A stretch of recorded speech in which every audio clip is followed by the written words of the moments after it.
Hola, ¿qué tal? Hoy vamos a hablar de Arthur Laffer, que es un economista americano que está, bueno, su figura está bastante asociada al mundo conservador americano, si lo queréis llamar así, ¿no? Al Partido Republicano americano, sobre todo a Donald Trump y a Ronald Reagan, pero vamos, que es un tío archi famoso, que sus teorías son 100% válidas y que las vamos a ver hoy. Bueno, Laffer, pues lo que formula es su curva de Laffer, ¿no? ¿Con qué idea hay que quedarse para comprender bien la idea y que no se olvide nunca y hacer la propia?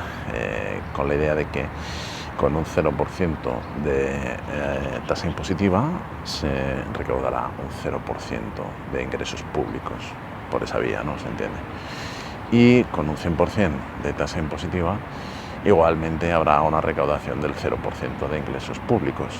¿Por qué razón? Pues porque, claro, lógicamente si hay un 0%, pues no puedes recaudar porque no hay ningún impuesto, y con un 100%, por mucho que intentes recaudar, pues nadie en su sano juicio va a trabajar para no ganar nada, ¿no? Porque estará en un 100% de impuestos y todo lo que recaude se lo quitará al Estado, ¿no? Se lo robará al Estado, como diría un anarcocapitalista. Entonces esa es la idea principal, ¿no? Ya dominando esa idea, pues se domina ya todo lo que hay alrededor de la curva de Laffer y bueno, pues luego hay que intentar abstraerse, ¿no? de la propaganda que hay hoy en día, ¿no? Que tiene muchos detractores, pero que más que nada es propaganda, ¿no? Bien, lo que comentábamos, la forma de la curva, ¿no? Que la forma de la curva es al final la manera de modelizar la curva de Laffer. Siempre cuando nos enfrentemos a un gráfico en economía es clave hacer propio lo que hay en abscisas y lo que hay en ordenadas, entenderlo bien, ¿no? Memorizar esas dos variables. Entonces, en abscisas lo que vamos a tener en este caso es la tasa impositiva, pues el 5%, el 10%, el 70% que puede haber en España en 2024, la tasa impositiva que sea, ¿no? Consolidando todos los impuestos. Y en ordenadas lo que vamos a tener es la recaudación fiscal, la recaudación por la vía de los impuestos.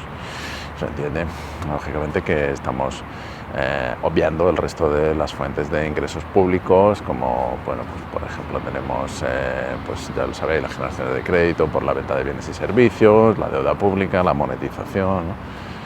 Que bueno, es una larga historia, ¿no? El tema de los bancos centrales, si son públicos o no son públicos hoy en día, en 2024. Bien, entonces esa es la clave, ¿no? Sabemos lo que hay en abscisas y lo que hay en ordenadas, y ahora lo que tenemos es que ver cómo es la curva. La curva comienza subiendo, empieza subiendo, conforme va aumentando la tasa impositiva, tiene pendiente creciente al principio, luego llega a un punto de saturación en el cual la pendiente es cero, la pendiente se hace paralela al eje de abscisas y finalmente comienza a bajar, a partir de ese punto de saturación comienza a bajar y se empieza a hundir hasta llegar a cero. Con el 100% de tasa impositiva o cerca del 100% de la tasa impositiva estaremos ingresando 0 euros por la vía de los impuestos, ¿no? Y esto, bueno, pues es algo que hay que tener en mente, ¿no? Cómo funciona, ¿no? Y funciona así, es impepinable, o sea, con un 100% de tasa impositiva nadie va a trabajar, ¿no? Entonces hay que tenerlo claro, hay que entenderlo, y una vez entendido, pues memoriza perfectamente para el caso de que tengas que prepararte unas oposiciones o similar. Bueno, muy bien. Entonces, ¿qué es lo que ocurre? Pues que efectivamente con el esfuerzo fiscal que tenemos hoy en día en España, que bueno, efectivamente depende de la renta y depende de la persona, pero vamos, imaginémonos una persona de renta media, ¿no? Que gane pues 50.000, 40.000, ¿no? euros al año, y bueno, pues con 40.000 euros se puede poner el 23-25% de IRPF, depende también de su situación familiar, pero más o menos, ¿no? Y luego añádele el 21% de IVA, porque el IVA está ahí, y él, bueno, pues el 50% de impuestos especiales. Imagínate que tiene coche y consume gasolina.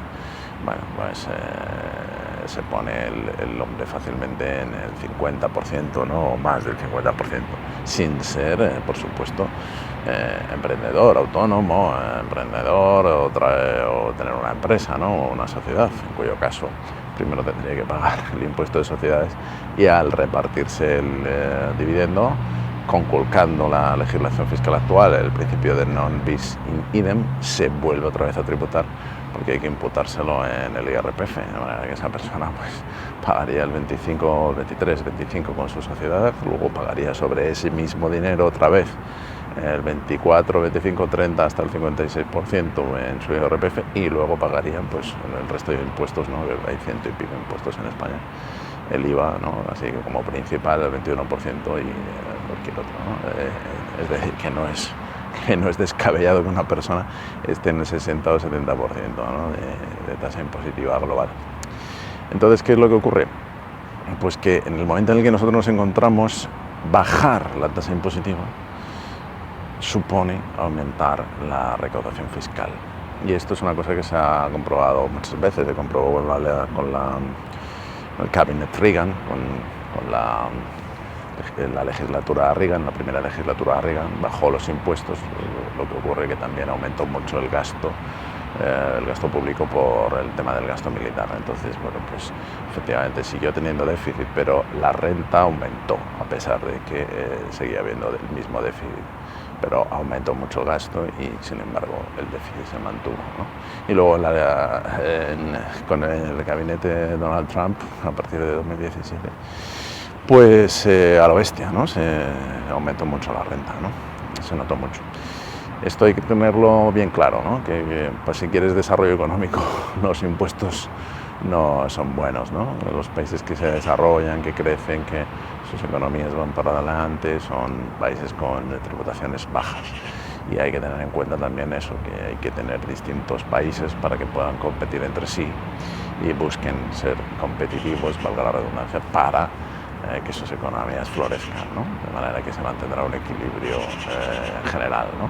Muy al contrario de lo que quiere la Agenda 2030 y el globalismo, que es que nadie se pueda escapar, ¿no? de un país único mundial en el que pues una tiranía imaginada, hipotética, impondría unos impuestos infinitos, ¿no? Y nadie se podría escapar de ahí, ¿no? La competencia al final es clave, ¿no? en todo en la economía. Bueno, porque digo que nos hemos pasado del punto de saturación de la curva de Laffer, pues porque el IRPF, en la última campaña del IRPF, que estamos en 2024, que sería la campaña del 2023, ha recaudado un 33% menos que el año pasado. Entonces es un claro indicador de que estamos bajando, ¿no? Por la rampa descendente de la curva de Laffer y que es urgente bajar los impuestos, ya no solo por el tema de recaudar más, sino también por el tema de controlar la deuda pública, que está totalmente desbocada, ¿no? Impulsada otra vez por los lobbies de los grandes banqueros, ¿no? Por los monopolios de banqueros, sobre todo de Wall Street, que son los grandes compradores de la deuda pública española. Está muy internacionalizada, como sabéis. Entonces, bueno, pues es fundamental controlar eso, porque al final la deuda pública no es más que un lastre para la economía propia, porque tienes que pagar el servicio de la deuda, incluyendo los intereses, y bueno, pues aunque les conviene mucho a los grandes banqueros, ¿no? Que controlan la Reserva Federal y el Banco de Basilea, que es otra historia, ¿no?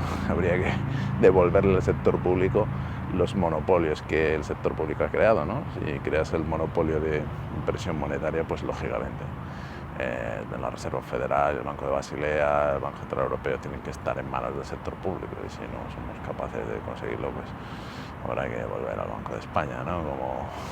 Como los ingleses, bueno, nunca se fueron del Banco de Inglaterra, ¿no? Bien, entonces, bueno, eso por un lado. Y luego, por otro lado, también hay que superar esta concepción propagandística de los medios de comunicación de masas de hoy en día, de que recaudar más es bueno, ¿no? De que es el objetivo. El objetivo no es recaudar más, el objetivo es controlar el gasto público, destructivo sobre todo, ¿no? De controlar pues, cosas como el ingreso mínimo vital, ¿no? A gente que no ha cotizado nunca jamás en su vida y que no tiene intención de cotizar, que su única intención es volver a otro país diferente a España y cobrar el ingreso mínimo vital cómodamente instalado en su casa y beneficiándose del tipo de cambio y del nivel de vida, ¿no? Que hay en su país, ¿no? y bueno, hay mil cosas más, ¿no? En fin, tantas cosas, no voy a entrar por ese camino porque no me quiero defender, pero vamos, hay mucho gasto público destructivo hoy en día, eso está clarísimo, ¿no? Y esa es la parte del gasto público que hay que controlar. En este sentido, pues Javier Milei es un ejemplo en Argentina. Pues efectivamente, hay que controlar el gasto público destructivo, porque el gasto público destructivo solo te puede llevar a que los tributos se hagan cada vez más y más grandes, a que el servicio de la deuda cada vez sea más impagable y a beneficiar a agentes extranjeros que no son ni tu pueblo, ni tu país, ni tus intereses, ¿no? ¿Por qué digo esto? Porque al final es un tema de seguridad nacional. Si ponen los tributos al 100%, como vemos, pues no habrá recaudación y además no habrá economía, ¿vale? No habrá actividad económica porque la estarás frenando con los tributos. Pues muchas veces yo digo que es un tema de subversión más que un tema de economía vulgar y corriente, ¿no? Al final con la propaganda puedes mover mucho la economía, ¿no? Entonces, bueno, pues hay que recentrar, hay que revertir la situación actual y hay que ir a, pues eso, a una tasa impositiva más razonable que haga que la curva de la FED actúe a nuestro favor y aumente la recaudación de impuestos. Y bueno, al final también pues volvemos un poco a lo de siempre, ¿no? A la libertad de pacto, a la libertad entre las partes, ¿no?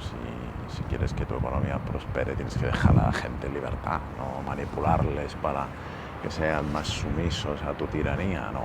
Deja a la gente en libertad, respeta a las personas y las personas también te ayudarán, ¿eh? Las personas están dentro del Estado porque desean estar en el Estado y quieren contribuir al Estado, pero dentro de un criterio de una cierta razón. Así que nada, nos vemos.